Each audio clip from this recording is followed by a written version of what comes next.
berada di Pantai Pasir Panjang, Kecamatan Kelapa Lima. Nah, kami akan melakukan praktikum marikultur tentang teknologi marikultur dan masuknya limbah ke perairan serta dampaknya bagi biota yang berada di perairan. Baik, yang pertama saya akan menjelaskan tentang teknologi marikultur. Yang pertama adalah teknologi sistem resirkulasi. Sistem ini memanfaatkan proses nitrifikasi dari bakteri. Dengan sistem ini pula limbah dari sisa pakan maupun hasil metabolisme berupa amonium dikonversi menjadi komponen yang lebih dapat ditoleransi oleh ikan, yaitu nitrit. Adapun keuntungan dari sistem resirkulasi ini antara lain membantu menjaga kesinambungan biologi air, mencegah berkumpulnya ikan atau pakan pada suatu tempat. Yang kedua adalah teknologi probiotik. Teknologi ini banyak membantu dalam proses perbaikan mutu air tambak karena mampu mengkonversi bahan organik menjadi komponen terurai lainnya yang lebih ramah. Yang berikutnya adalah teknologi bioflok. Teknologi ini dapat menekan konversi pakan ikan atau udang sehingga akan mengurangi buangan ke lingkungan perairan itu sendiri. Yang berikutnya adalah teknologi aquaponik. Teknologi ini dinilai mampu meminimalisir limbah hasil budidaya. Yang berikut jenis-jenis limbah dan cara masuknya ke perairan.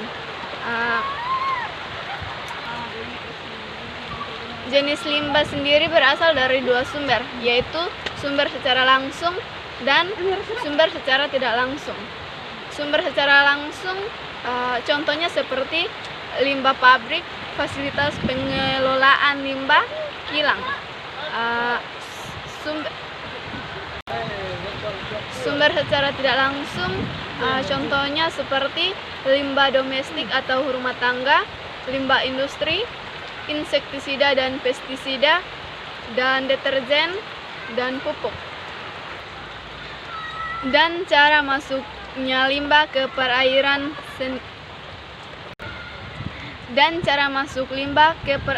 melalui pembuangan sampah di pinggiran sungai dan pantai oleh oknum-oknum yang tidak bertanggung jawab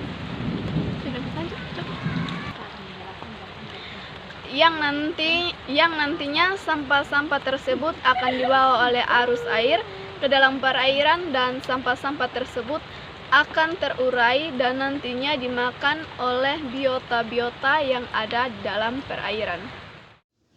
Baik, saya akan menjelaskan tentang dampak terhadap biota perairan, khususnya biota yang dibudidaya. Dampak yang sering terjadi saat budidaya itu penurunan kualitas air, di mana disebabkan oleh kegiatan lain yang berasal dari limbah industri, domestik, dan pertanian, serta kegiatan budidaya itu sendiri.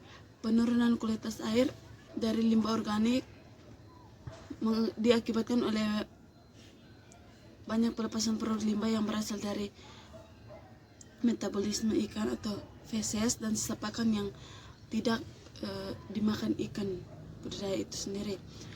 Dampak utama dari kegiatan budidaya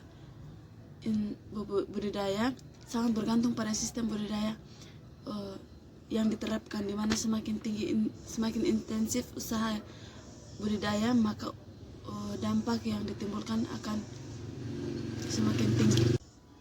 Sekian dan terima kasih.